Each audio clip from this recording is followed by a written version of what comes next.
São João. Evangelho segundo escreveu São João, Evangelho de Jesus Cristo, no capítulo 19. No capítulo 19 de São João, a partir do versículo 16, nós vamos ler 3 versículos. Mas eu tive essa semana, eu fiz pelo menos umas 4 mensagens para tentar chegar nisso aqui.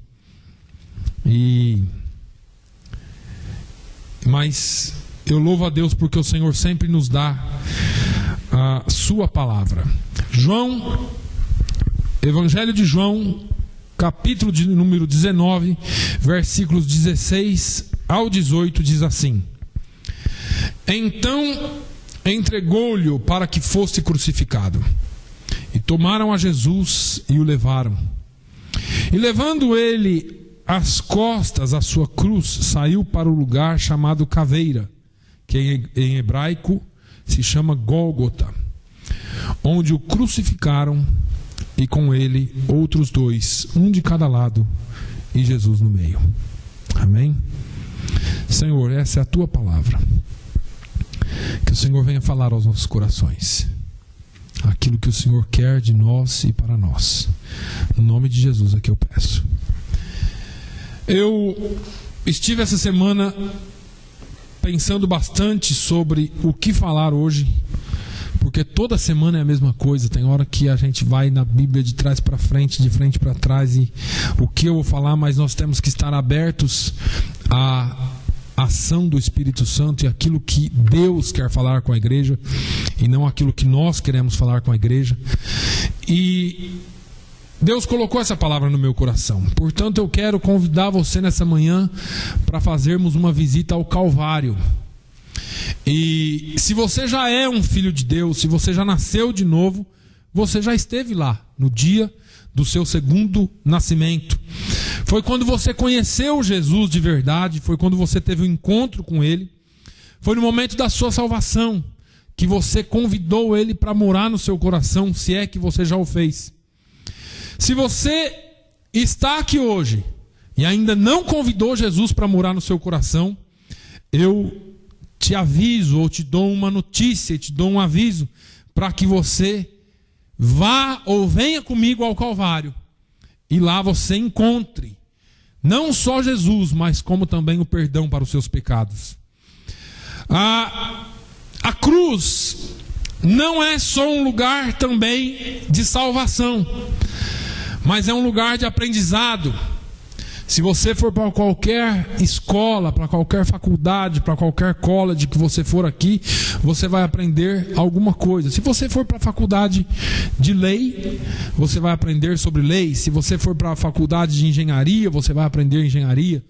Se você for para medicina, você vai aprender sobre medicina. Mas se você for ao Calvário, você vai aprender sobre a grandeza do amor de Deus e a grandeza do pecado do homem. No Calvário você encontra esses 2 extremos. Primeiro, você vai reconhecer e entender que você é um grande pecador. Mas lá no mesmo Calvário, na mesma cruz, você vai reconhecer que o nosso Deus é um Deus de amor e que perdoa a todo o pecado e todo pecador. Conta-se uma pequena história de um homem de muito conhecimento, um homem de elevada ciência e saber, que ele precisava ir até um determinado local no sertão para fazer alguma coisa e não tinha como atravessar um rio. E um caboclo, um sujeito simples, muito simples, estava ali com um barquinho e falou: eu atravesso, o senhor. E aquele homem começou a conversar com aquele simples homem, e disse assim: você sabe o que sobre geologia?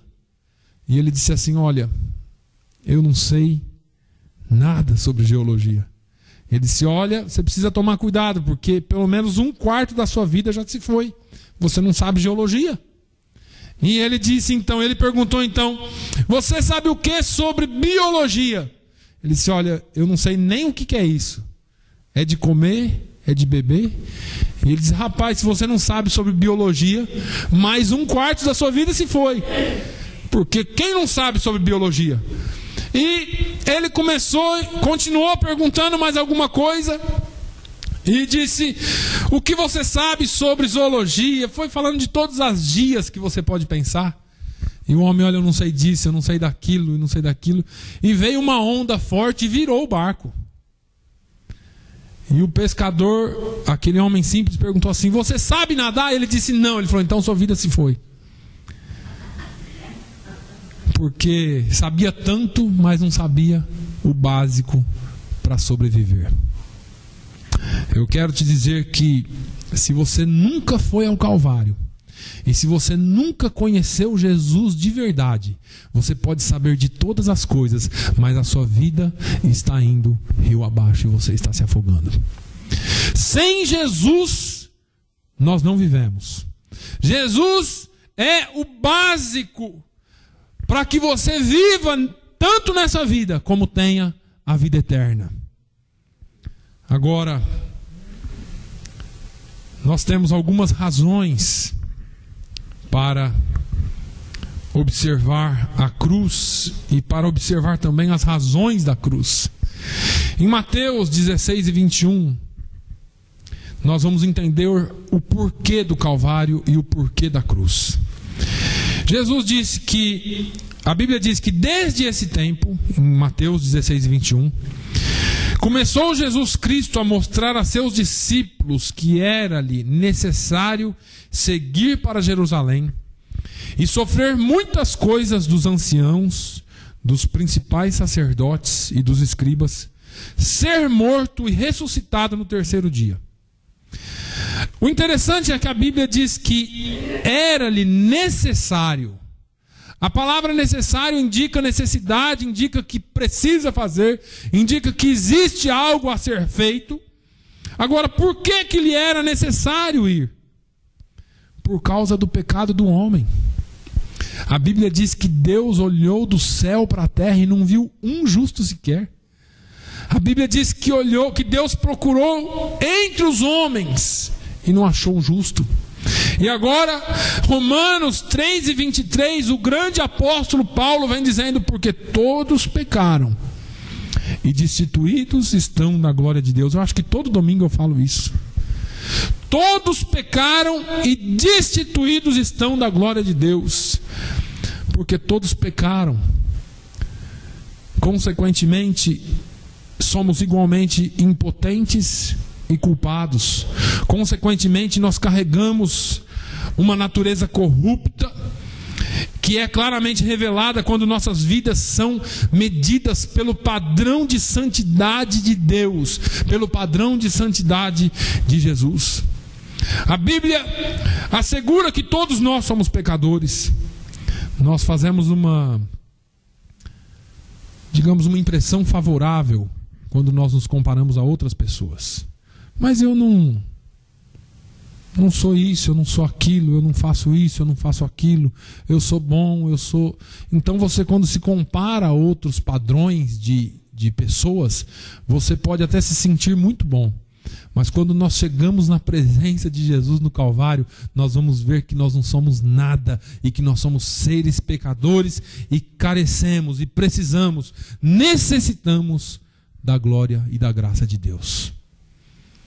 Mas por que mais que era-lhe necessário? Por causa da separação do homem. Quando você abre a Bíblia em Isaías 59, 680 anos antes de Cristo, o profeta Isaías, ele começa uma vida de profecias sobre a vinda do Messias e sobre a vida do Messias.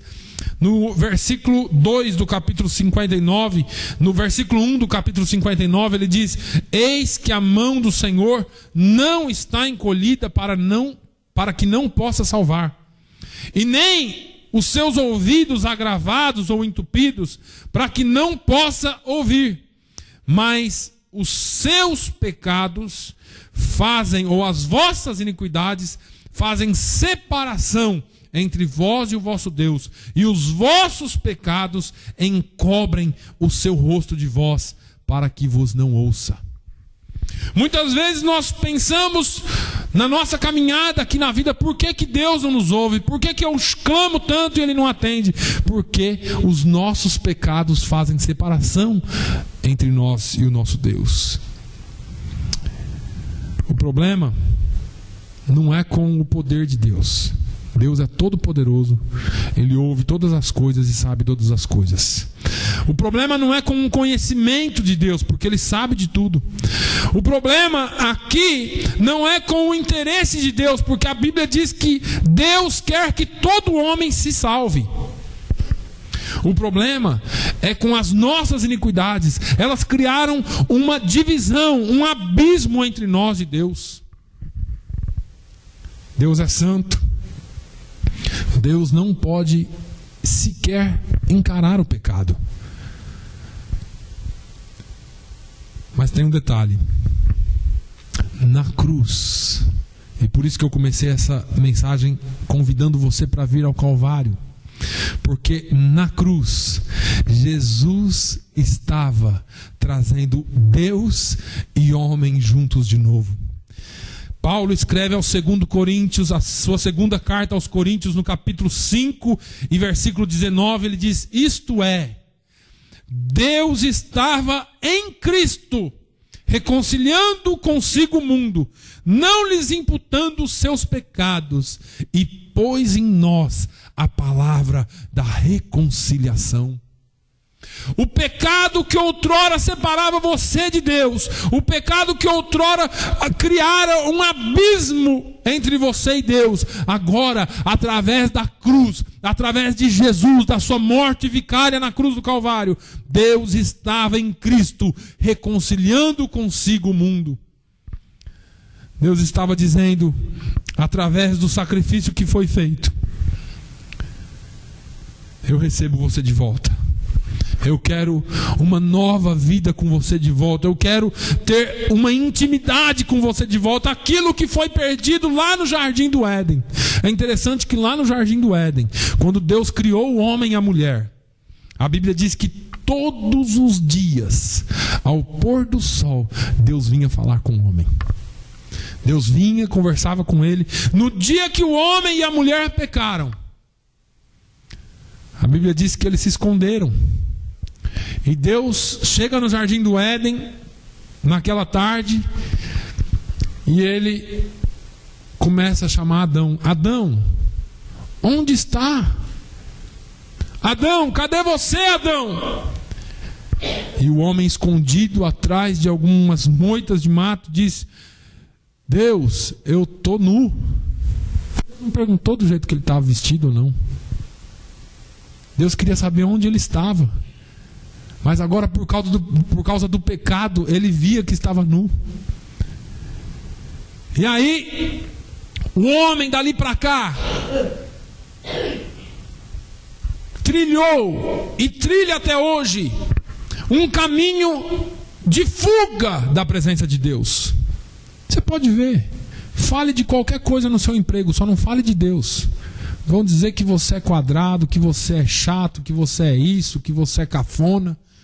O homem vive uma fuga da presença de Deus, mas através da cruz, Deus estava em Cristo, reconciliando consigo o homem. A melhor coisa que pode ter na vida do homem se chama Jesus. Através de Cristo, através da cruz, Jesus pegou a mão de Deus e pegou a mão de um homem e reconciliou.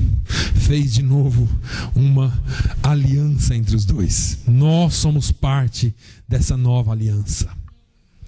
Por causa da salvação do homem era necessário. Romanos 5:9 diz: muito mais agora, sendo justificados pelo seu sangue, seremos salvos da ira por meio dele. Que ira? Jesus diz a Bíblia diz em João, capítulo 3 e versículo 16: porque Deus amou o mundo de tal maneira que deu o seu único filho, para que todo aquele que nele crê não pereça, essa ira aqui, mas tenha a vida eterna. Ele veio para nos salvar dessa ira, para nos salvar de perecermos. Perecermos o quê? Um dia tudo vai acabar. Você querendo ou não, vai acabar. O seu corpo passa. E a morte não é o fim. Paulo mesmo diz que o viver para mim é ganho e o morrer para mim é lucro. O viver para mim é Cristo. E o morrer para mim é ganho, é lucro.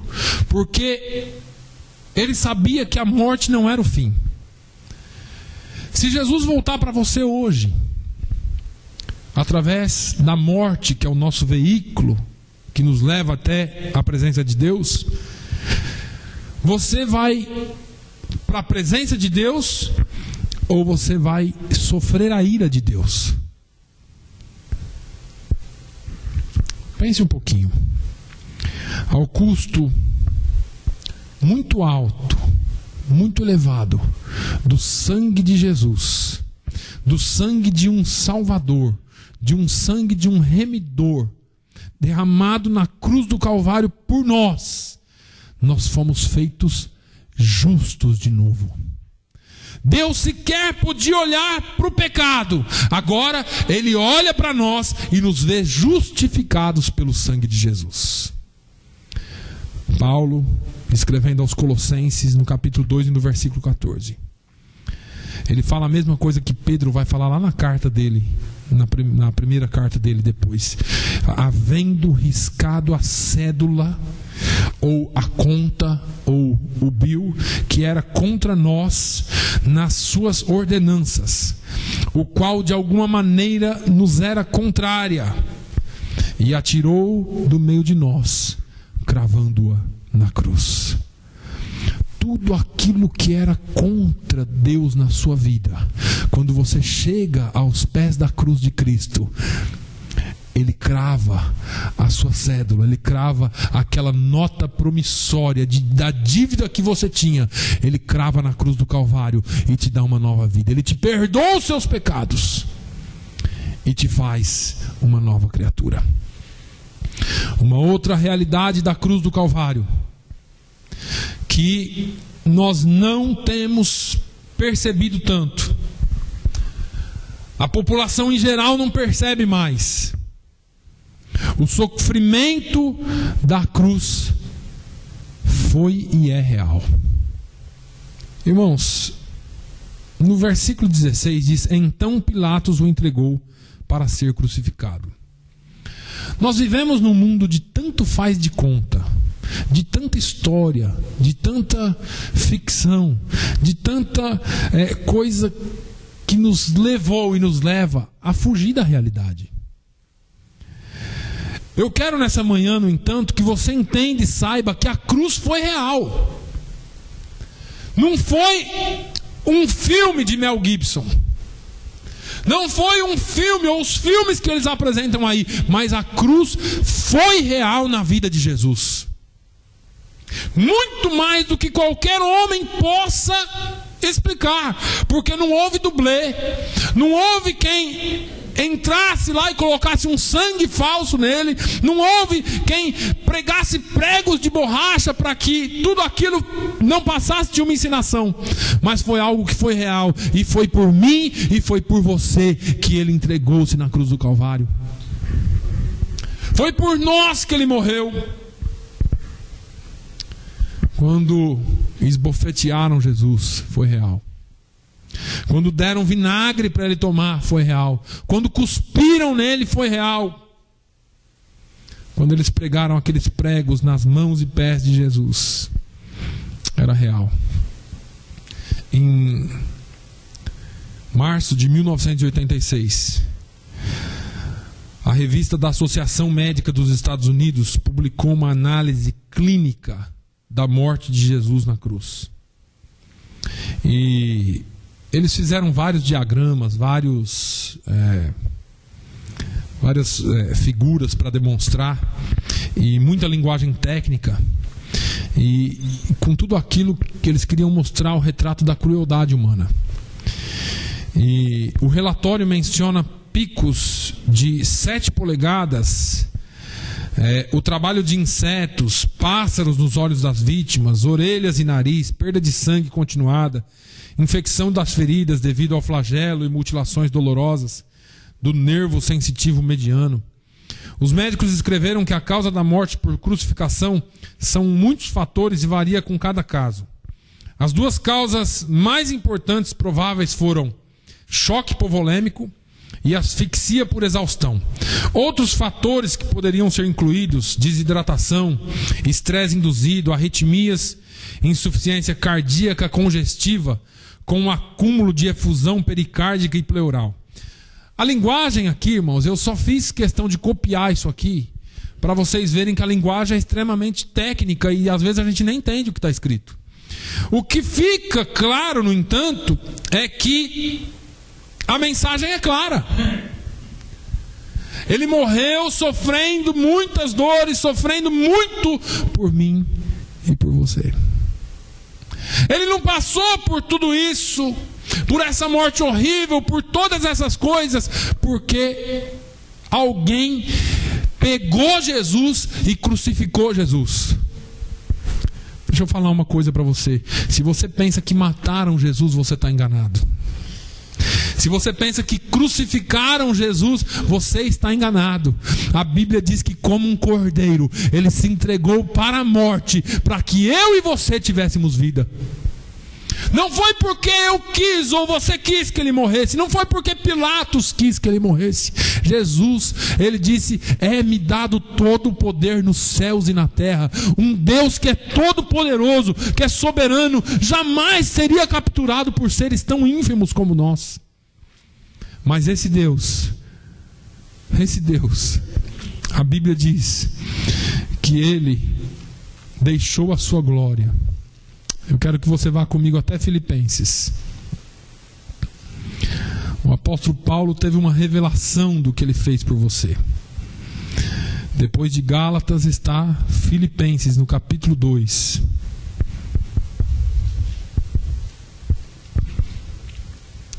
A Bíblia diz em Filipenses, no capítulo 2 e no versículo 5 em diante: de sorte que haja em vós o mesmo sentimento que houve também em Cristo Jesus. Olha só o que ele fez por nós.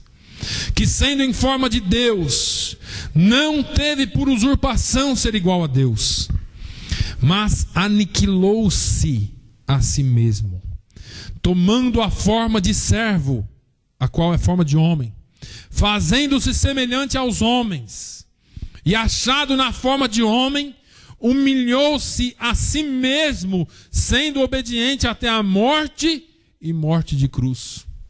Paulo não fala nenhuma vez que humilharam ele, que fizeram isso com ele, não. Ele foi obediente.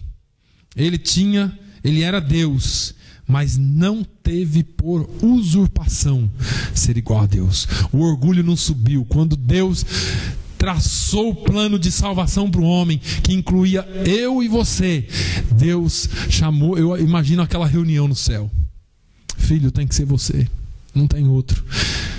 E sabe por que foi uma sugestão de Deus? Porque a Bíblia diz que ele foi obediente até a morte, e morte de cruz. Quando Paulo acrescenta esse "e morte de cruz", ele estava dizendo: olha, não foi uma morte qualquer, não foi um tiro na cabeça, um tiro de misericórdia, não. Foi uma morte sofrida, foi uma morte gemida, foi uma morte triste, uma morte dolorosa, para que eu e você estivéssemos aqui hoje, para que nós tivéssemos vida. João menciona o fato da crucificação de Jesus. João não menciona tantas coisas aqui como os outros evangelistas, porque na verdade a morte de Jesus na cruz era mais espiritual do que física. O efeito da morte de Jesus era física para aqueles que ele tinha que provar que ele era Deus, mas o efeito era espiritual.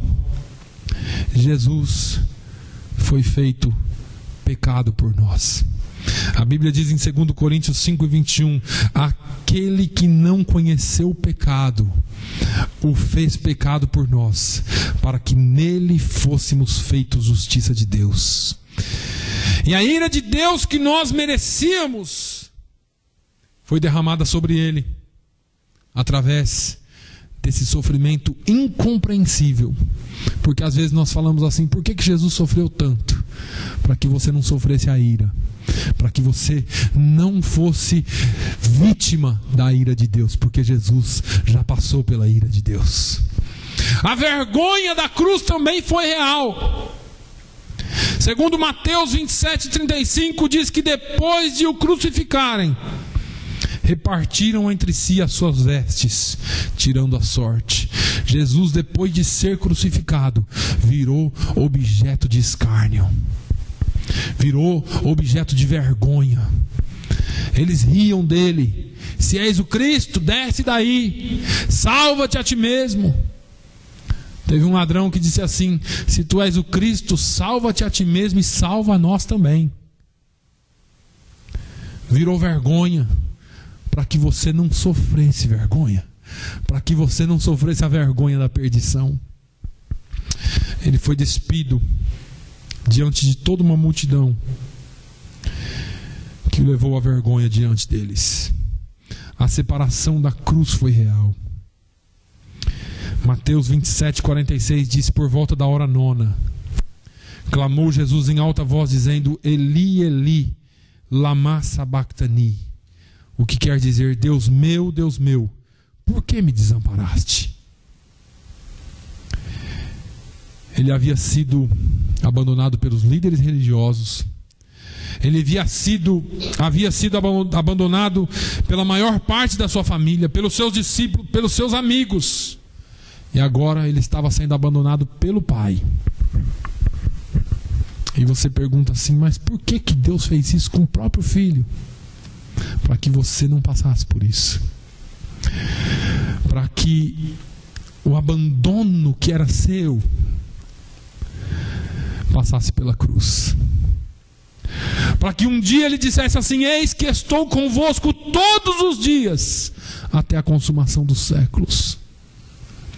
E mesmo quando você se sente sozinho, mesmo quando você se sente abandonado, existe uma promessa dele que diz: eis que estou convosco todos os dias até a consumação dos séculos. Ele sofreu aquele abandono para que você não fosse abandonado pelo Pai. Todas as vezes que alguém tentar dizer Deus te esqueceu, todas as vezes que vier um pensamento dizendo Deus te abandonou, é mentira de Satanás, porque Ele está contigo todos os dias até a consumação dos séculos. O abandono já foi passado pela cruz. O abandono já foi vivido na cruz do Calvário, para que você tivesse a companhia eterna de Jesus Cristo na sua vida. Ele não foi abandonado por causa dos pecados dele, porque ele não tinha pecado. Ele não foi abandonado pelas culpas dele, porque ele não era culpado, ele era réu sem ser culpado. Mas ele foi abandonado porque ele estava levando a culpa de nossos pecados sobre si. Isaías viu essa cena. Isaías 53:5 diz: mas ele foi ferido por causa das nossas transgressões e moído por causa das nossas iniquidades. Não eram as dele. O castigo que nos traz a paz estava sobre ele, mas pelas suas pisaduras nós fomos sarados. Tudo que tinha de mal que pudesse ser imputado sobre a sua vida foi levado na cruz do Calvário naquele dia, porque o castigo que nos traz a paz estava sobre ele. E depois de tudo isso tem alguns resultados da cruz. Pela cruz e lá na cruz ele comprou o nosso perdão. Efésios 1:7 diz: em quem temos a redenção pelo seu sangue, a remissão dos pecados, segundo as riquezas da sua graça. O maior resultado que a cruz poderia nos dar, a morte de Jesus poderia nos dar, foi a compra do nosso perdão. Aquilo que te fazia imerecedor ou não merecedor da glória de Deus, agora foi tirado de você e te traz para a presença de Deus. Redenção implica sempre um preço a ser pago pela liberdade que é comprada. E no seu caso e no meu caso, o sangue de Jesus pagou esse preço. Jesus não nos redimiu por sua vida sem pecado ou de seu exemplo moral, mas apenas através da sua morte em nosso lugar pelo seu sangue. Olha, porque eu sou bom, vocês já estão todos bons. Não. Tinha que ter um preço. Tinha que ter um preço. E esse preço foi pago. Lançaram algum tempo atrás aqui nos Estados Unidos, eu estava no Brasil ainda, eu ouvi essa notícia. Sacos de culpa descartáveis. Não sei quem que ouviu falar disso já. É um kit, consiste de um conjunto de 10 sacos marrons, sacos comuns. E foram impressas as seguintes instruções: coloque o saco com firmeza sobre a boca, respire fundo e exploda toda a sua culpa para fora. Em seguida, descartar o saco de imediato. Simples, né? Uma forma de ganhar dinheiro que não é eficaz para quem usa o produto, mas para quem recebe o dinheiro do produto. A coisa linda disso tudo é que a Associated Press relatou que 2.500 kits foram vendidos rapidamente em todos os Estados Unidos por R$ 2,50 cada kit. Quem inventou essa história de jogar a culpa para fora ganhou dinheiro. Agora, a pergunta é: será que a gente pode se dispor, nós podemos nos dispor da nossa culpa tão facilmente? Será que tudo que nós fizemos e fazemos é tão facilmente jogado para fora num saco com assopro? Será que quando explode esse saco com a nossa culpa, está tudo certo, não precisa mais esquentar a cabeça? Irmãos, vocês veem que são formas das pessoas tentarem se livrar daquilo, do peso que elas carregam. Agora, não há nada nessa terra poderoso bastante para nos tirar a nossa culpa tão facilmente, para eliminar de nós mesmos, ou que faça com que nós mesmos consigamos eliminar a nossa culpa. Porque Paulo deixou isso bem claro na Bíblia, dizendo que não é por nada que façamos, mas é pela graça de Deus. Não é por nada que tentemos, porque a salvação é pela graça. E ele disse: olha, não vem de vós, é dom de Deus, para que ninguém se glorie, dizendo: eu sou bom, então eu sou salvo. Eu não faço mal para ninguém, então eu sou salvo. Eu pago as minhas contas em dia, então eu sou salvo. Não, as suas justiças, os seus atos de justiça como ser humano não são nada diante de Deus. Só através de Jesus é que Deus olha para você e vê você justificado. Porque nós não podemos consertar a nós mesmos.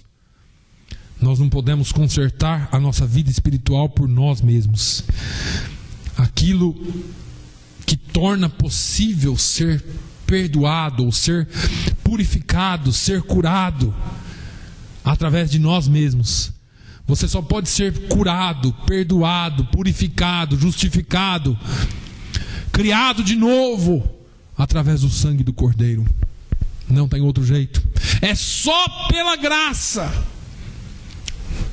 através de Jesus Cristo. Mas para encerrar, eu quero que você saiba que pela cruz Ele comprou a nossa paz. Quando você passa pela cruz, você não é só perdoado, você não é só liberto dos seus erros, mas Romanos 5,1 diz: justificados, pois pela fé, nós temos paz com Deus por nosso Senhor Jesus Cristo. O que o mundo busca? Paz. Todo mundo busca paz. As pessoas dizem, olha, eu vou investir na minha carreira, porque quando eu chegar em tal ponto da minha carreira, eu vou ter determinada quantia de dinheiro no meu salário, ou durante a minha vida toda, e vou viver em paz. E aí elas vivem a vida inteira investindo na sua carreira, esquece de família, de amigos, esquece de tudo na vida, esquece da sua vida espiritual. E quando chega no final da vida, correram tanto e depois gasta tudo com hospital, gasta tudo com outras coisas. E continuam não tendo paz. Porque paz não é nada que o material possa comprar. E eu não estou falando de conforto, porque conforto é bom, mas também não traz paz. Dinheiro pode ser bom quando ele te serve, mas quando você passa a servir a ele, também não traz paz. Vocês se lembram, e eu já disse aqui, que quando os Estados Unidos entrou em recessão, tiveram pelo menos 2 casos de donos de bancos, e um deles eu sei muito bem que ele se suicidou porque ele só tinha 20 milhões na conta dele. Ele só tinha 20 milhões. E parece loucura para nós. Mas toda a sua segurança estava baseada em dinheiro. E quando ele perdeu alguns bilhões, aqueles 20 milhões já não significavam nada para ele, porque ele estava acostumado aos bilhões. E se ele soubesse o valor que tem na salvação através de Jesus, ele poderia não ter nada, mas ele seria feliz. Eu não estou dizendo que você não tem problemas. Eu não estou dizendo que você não tem dificuldades. Mas paz, a paz que Deus dá vai além das dificuldades. Porque quando veio a dificuldade, você ainda encontra paz em Deus para caminhar e seguir adiante e não fazer uma loucura. Quando as coisas apertam para o seu lado, você ainda tem paz que excede todo o entendimento. Está difícil, mas eu tenho paz.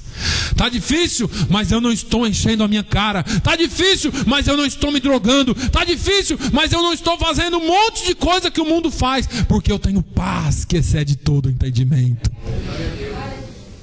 Paz que só a cruz pode nos dar. Paz que só através de Jesus nós podemos ter.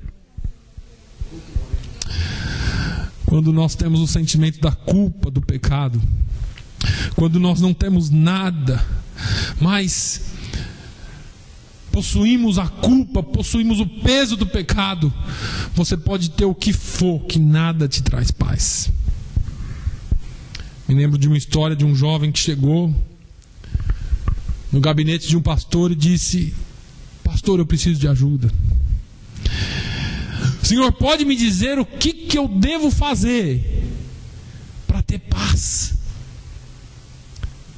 E o pastor começou a dar risada e disse: você chegou atrasado. Mas por quê? Porque você não pode fazer nada, porque Jesus já fez tudo na cruz do Calvário. Não tem nada que você possa fazer para ter paz. Mas o que eu faço então? Venha ao Calvário. Venha à cruz, porque nada do que você faça pelas suas obras, ou pelo seu esforço, ou externo, ou algo aparente de fora para dentro, poderá te trazer paz. Mas é algo que nasce aqui dentro e vem de dentro para fora como explosão de paz, que só quem tem pode entender.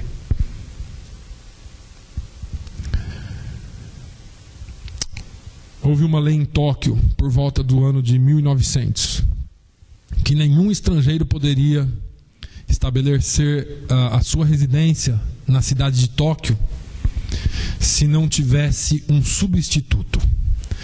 E o que significava esse substituto? Porque o estrangeiro não conhecia a lei do Japão, não conhecia a lei de Tóquio. Então o estrangeiro chegava lá e queria morar, mas eles cometiam crimes banais. Então eles resolveram que ninguém mais poderia morar lá, a não ser que tivesse um substituto. E o substituto era o seguinte: o estrangeiro cometeu o crime, quem paga é o substituto.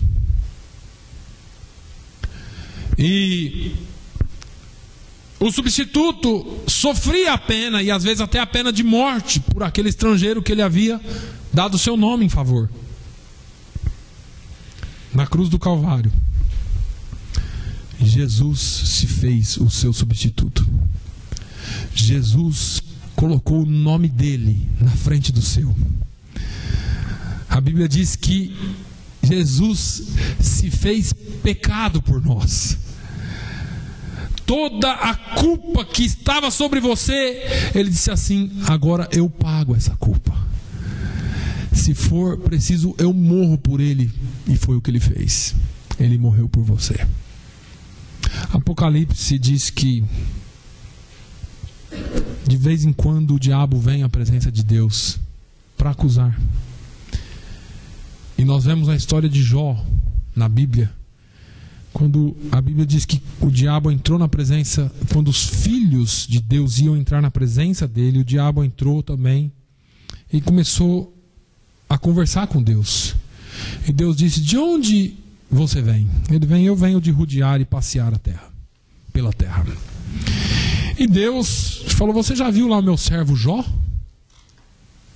Meu servo Jó é bom, ele tem feito coisas boas, atos de justiça. E o diabo falou: mas também o Senhor faz tudo por ele, dá tudo para ele.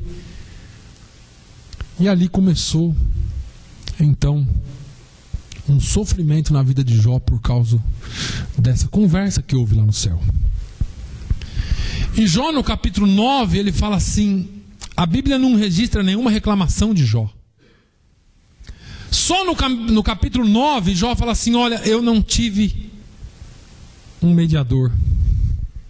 Se eu tivesse alguém que pudesse interceder por mim diante de Deus, mas eu não tenho. Jó sentiu falta de alguém que nós temos hoje. Tiago diz que existe um único mediador entre Deus e os homens. Quem que é, pastor? É Pedro? Não. É Maria? Não. Não é ninguém. É Jesus Cristo, homem. Todas essas pessoas foram boas, mas só existe um santo, e esse é Jesus. Só existe um que pode mediar a nossa dor, o nosso pecado, o nosso sofrimento. E assim como o diabo acusou Jó, assim eu acredito que algumas vezes ele chega na presença de Deus e fala: tá vendo aquele pastorzinho naquela cidadezinha fazendo tal coisa errada, ou pensando, ou agindo de forma errada.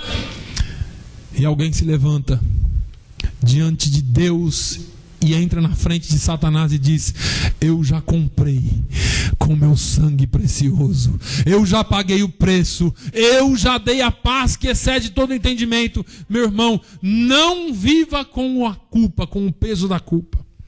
Saiba que através do Calvário, através de uma vida com Jesus, você pode ter liberdade na sua vida, você pode ter paz na sua vida, que só Jesus pode dar. Feche os seus olhos por um instante. Eu quero nessa manhã te convidar a vir ao Calvário. Você pode dizer: onde é o Calvário? É no pé do altar, é na cruz? É, mas é no altar de Deus. É no pé do altar de Deus, na cruz de Deus, na cruz de Jesus. Não usamos símbolos, não usamos nada aqui. Esse Calvário, você vem com o coração. Você confessa Jesus como Senhor na sua vida, e Ele passa a fazer uma transformação na sua vida. A primeira coisa que Ele faz quando você convida Ele para entrar no seu coração e dar a sua vida para Ele, é perdoar os seus pecados. A Bíblia diz que Ele lança os seus pecados no mar do esquecimento e não se lembra mais. A Bíblia ainda diz que quando você entrega a sua vida para Ele, há festa no céu, e o seu nome é escrito no livro da vida, de onde jamais sairá.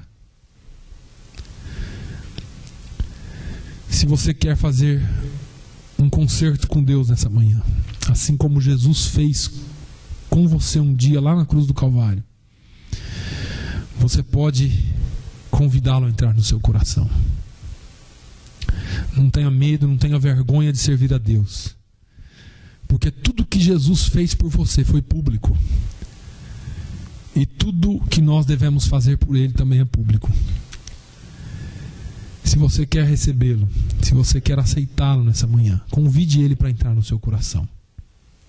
Convide Jesus para entrar no seu coração. Fale com Ele. Peça perdão pelos seus pecados no nome de Jesus. Mas eu quero também orar por você. Eu quero orar para que Deus transforme a sua vida, para que Ele faça e comece uma nova história na sua vida. Comece um novo dia na sua vida, que é o que Ele quer fazer. Ore comigo, se você fez essa decisão. Pai, nessa manhã, eu quero te pedir perdão pelos meus pecados. Eu quero te pedir que o Senhor lave os meus pecados com sangue vertido na cruz. Eu quero te pedir que o Senhor lance os meus pecados no mar do esquecimento e deles não se lembre mais. Eu reconheço que sou pecador e que por mim mesmo eu não posso fazer nada para me salvar. Mas eu reconheço que Jesus morreu na cruz em meu lugar e que só através dele eu posso alcançar a vida eterna. Eu recebo Jesus no meu coração e entrego a minha vida. Te peço que a partir de hoje dirija os meus passos, dirija a minha vida e os meus pensamentos, e que a minha vida seja para a honra e glória do teu nome. Eu vou orar por você, Pai. Eu quero te pedir, ó Deus, que o Senhor cumpra o teu querer na vida de cada um daqueles, ó Deus, que entregam as suas vidas diante do teu altar. Senhor, não se trata de religião, não se trata de nome de igreja, mas se trata, ó Deus, de um compromisso contigo.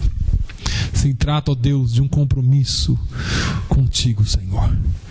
Pai, no nome de Jesus, eu te peço, receba-nos, ó Deus, na tua presença. Receba-nos, ó Deus. Faça, Senhor, e escreva uma nova página na história de vidas aqui. E o teu nome seja glorificado. Pai, eu oro também por aqueles que estão nos assistindo por internet, pela televisão, por onde quer que estejam. Que o Senhor alcance, se essas pessoas quiserem receber Jesus, que o Senhor alcance eles onde estiverem, Senhor. Que através de uma oração sincera, não importa quantas pessoas estejam, quem esteja ou como esteja, o Senhor é poderoso para alcançar. O seu sacrifício na cruz do Calvário é soberano e é suficiente para nos perdoar de todo pecado. No nome de Jesus eu oro e agradeço. Que o amor de Deus, a graça do nosso Senhor e Salvador Jesus Cristo, a comunhão e a consolação do Espírito Santo de Deus seja com todo o seu povo hoje e sempre. Todos digam amém.